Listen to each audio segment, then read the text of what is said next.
Hello everybody and welcome back to more of Western Kentucky Dynasty, and this week we are at North Texas, who is 6-4, and there you can see a couple of recruits visiting for them. And North Texas has a really nice stadium. It's very new, and it's very nice. I like it a lot. But here we go, starting off John Cruz scrambling. And we'll just go with our bread and butter of giving it to Keyshawn Simpson. And his days as a Hilltopper are running out. But then we run a little play action and find Kadeem Jones in the flats. And now a little bubble screen out to Bo Brand to give us a first down after about a 7-yard gain. So not a bad start for our offense. And then boom, bad decision. I thought the linebacker was going to blitz. He dropped back into his zone, and that killed everything that drive had going for it. So, and they've got this guy, this Bird running back. Don't know his first name, but he is something special. He was really fast, and he just making my defense look silly over and over again. So we're going to have to figure out this offense, so they like to run out of the shotgun a lot, and they're an errant pass by their quarterback. I believe it's Derek Thompson, and he's going to find Chancellor short of the first down marker, but they're going to go for it on 4th down and 1. Thompson evades the sack, throws off his back foot, fading away, and finds Chancellor in the end zone. What an improbable touchdown. It looked like he was going to be sacked. And they've got a pretty good offense, so they're up 7-0 early after we threw that interception. And this is a huge game, and another interception. We're not even halfway through the first quarter, and John Cruz has already thrown 2 picks.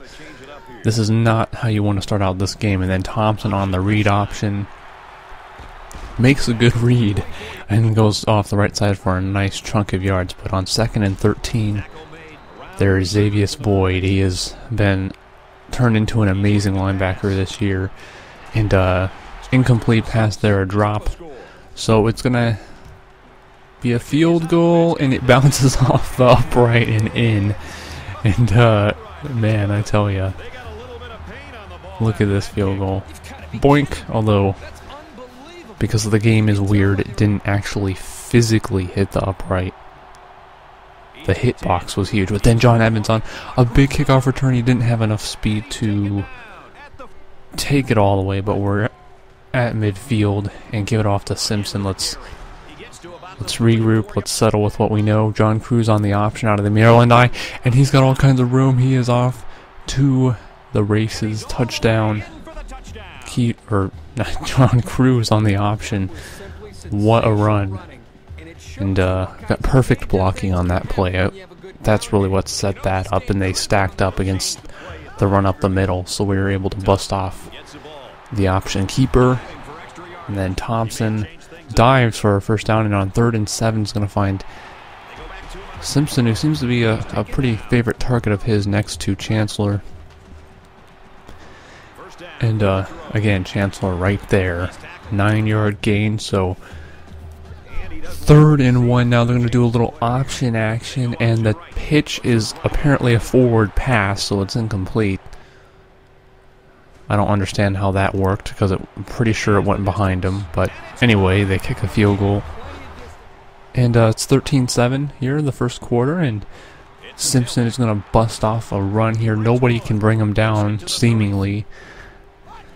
And now Cruz out of the I formation, going back to pass, rolling out, and he's got some room to run. A good block set up by his receiver downfield will allow him to get a nice chunk of yards.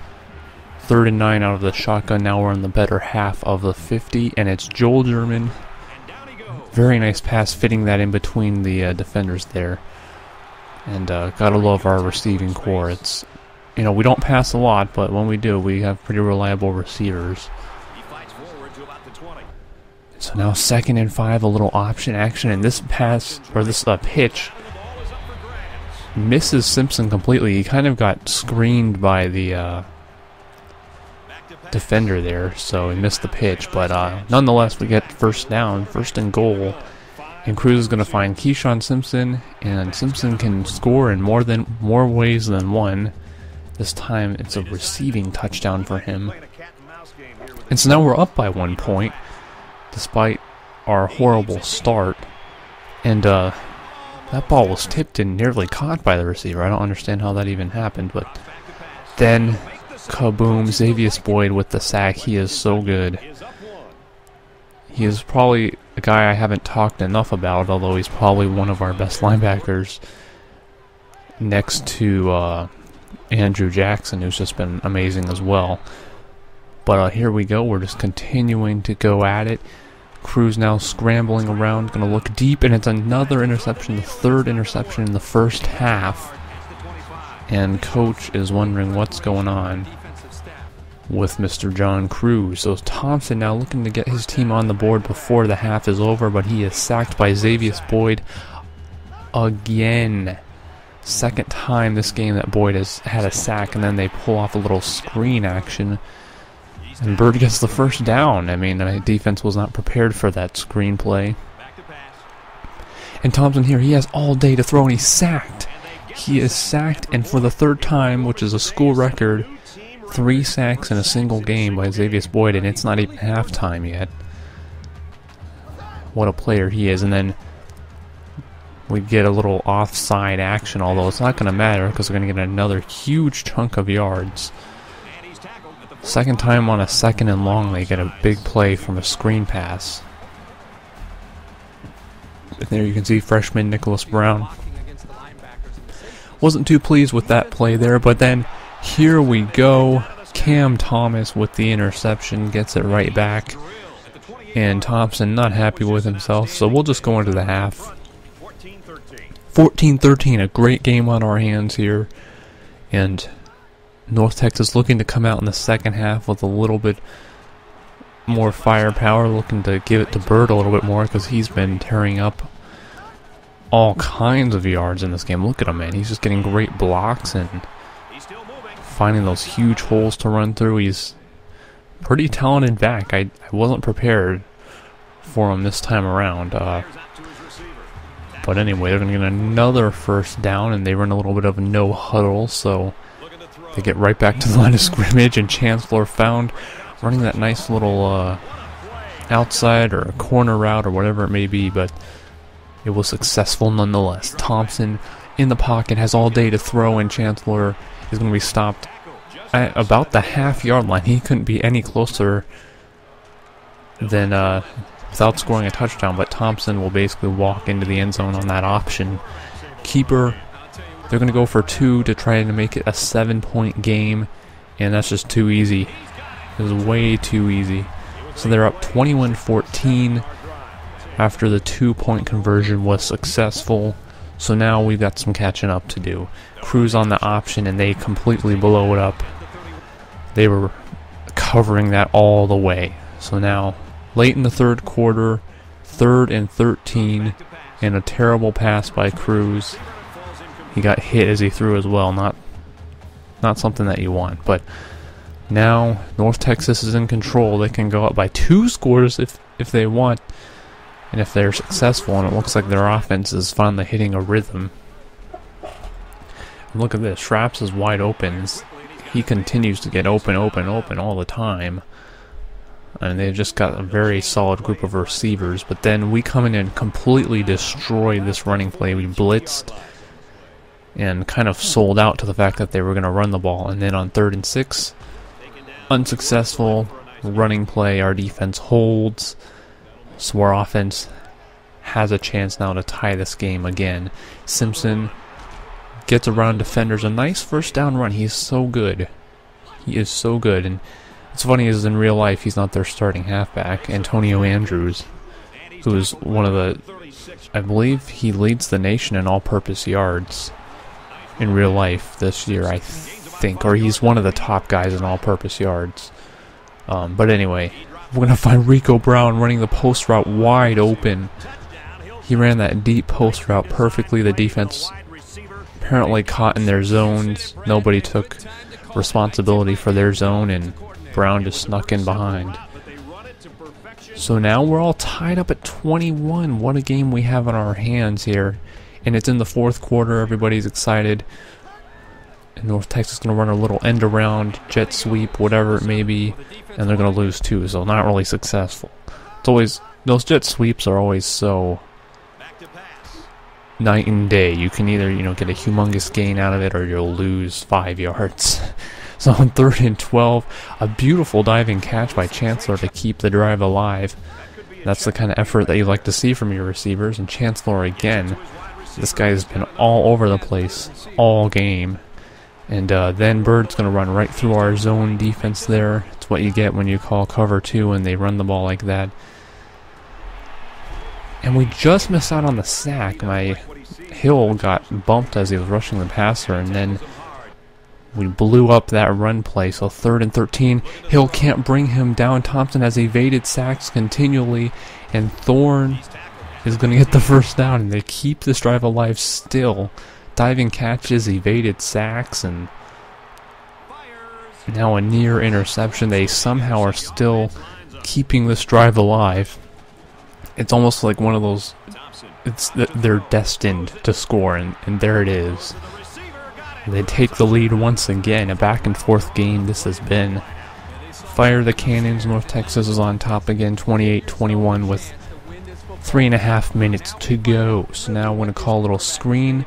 Gets a little busted up, but somehow Cruz finds Evans and gets about 5 yards. So now 3rd and inches. And Simpson's going to fight. He looked like he was going to be stopped short, and he fights for it, and that's why he is so good on those 3rd and short situations. Because he fights for those extra yards every single time. And Cruz now on a little read option action, gets some great blocks. He's going to take a little hit, but it's worth it. He's going to take one for the team to set us up now with great field position. And Rico Brown, first down, Rico Brown. Talk about poetry in motion. So now under a minute to go, we're going to run Keyshawn Simpson up the middle. He fights hard, puts his head down between the tackles. And now with under 30 seconds to go, Simpson's going to run right into the end zone. He scores again. And an extra point just tied this ball game at 28 with 22 seconds to go. And so North Texas, what are they going to do? They're probably just going to see how far they can throw it. And that's going to be broken up for an incompletion. So 2nd down, 17 seconds left. Thompson back to pass, has all day to throw, but there's a flag on the play. It is intercepted. Keontae Young is going to break off a tackler. He's got room to run. He makes a sick juke move. Jukes a guy out of his shoes. Keontae Young, time is going to expire. That could be the game if the flag holds. And it's against the offense, which means it's game over. Western Kentucky has won on a pick 6 at the last second. Keontae Young broke a tackle, made a sick juke move, and outruns everybody for pick 6 of the year, if you ask me. That is unmatched. Keyshawn Simpson, what a great game he had as well. Another 100-yard game, and we're going to look at that pick 6 again, because this is one of the best endings to any game I've ever seen in any game of NCAA that I've ever played. This is one of the most awesome endings. Breaks off a tackle, and juke, kaboom, kaboom. Look at that, and then he's going to outrun everybody. Look at the block. If that block isn't thrown on the quarterback, I think he gets caught. Although he might have still been in field goal range, but time just expires as Young crosses the goal line. And there you can see Cruz recovered after his 3 interceptions. I believe they were all in the first half, I think, and he really recovered in the second half. So here you can see we spread the ball around to everybody. No one receiver was really a standout. But Young had a great game. Xavius Boyd had a great game. I mean, Boyd had 6 tackles for a loss, 3 of them sacks. School record for a single game. But play of the game was Keontae Young, 71-yard touchdown at the last second. to win the game. It looked like we were going to go to overtime, and that happens there. Derek Thompson, 21 of 42. It's an okay day for him, but Bird, 22 rushes, 110 yards. That's as much yards as we've given up to any one halfback in a while. Then 100 yards receiving to Chancellor. I mean, our defense didn't look all that great outside of some of sacks and a few of those interceptions. But I would have to say that pick six is play of the year. I was honestly considering just like running out of bounds or going down at some point, but that's what happens when you don't give up and when you juke guys out of their shoes. That was one of the sickest juke moves I've seen as well. That was nasty. And their team stats pretty even overall. I mean, if you look at total offense, not that much of a disparity. Obviously, we run the ball more than North Texas passes a little bit more, but fairly even. Time of possession wasn't all that different, so one of the better games that I played, one of the better finishes I have played. In there, we get a 1-star commitment at strong safety. I think I had just kind of haphazardly thrown him on my recruiting board, but our final game of the season is going to be at home against UL Lafayette, and we are tied at the top of the Sun Belt. We're also going to just look at the other conferences and how they're stacking up, but this game, the Sun Belt doesn't have a conference championship game, but this is, for all intents and purposes, a conference championship game, because whoever wins is going to be conference champion. So not only is it going to be senior day for the Western Kentucky seniors, their last home game, but it's going to be for the conference championship. It would be the first Sun Belt Conference championship in school history. So we're hoping to knock off UL Lafayette, who is having a really good season. And luckily we're at home, like I said, so hopefully that will play to our advantage. But here you can see Georgia, number 2 in the nation, undefeated. They do have a conference championship game, and there we'll look at the NCAA Players of the Week and Sunbelt Players of the Week as well, whenever that comes up. FIU got both of those. So next week we have the next game. We have conference championship. I will see you all then.